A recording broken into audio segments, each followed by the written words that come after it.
They'd huff and I'll puff and I'll blow your house down or the roof. So he huffed and he puffed and he blew the whole straw house down. And the first little ran away to his brother's house of sticks. The wolf chased him, and when he came to the house of sticks, he yelled, let me in, not by the hairs on our chins, answered the two little frightened little pigs. Huff, diddy, puff, they blew the house down. Then he ran after the two little faster and faster they fled to their brother's house of bricks. The third little closed the door behind his two brothers just as the wolf was about to catch them. Let me in, roared the angry wolf. Oh no, not by the hairs on our chins, called the three little pigs.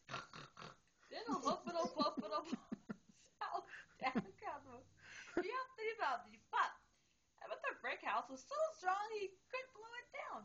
But the wolf wouldn't give up. He climbed up to the roof and started to come down the chimney. With the three little were ready.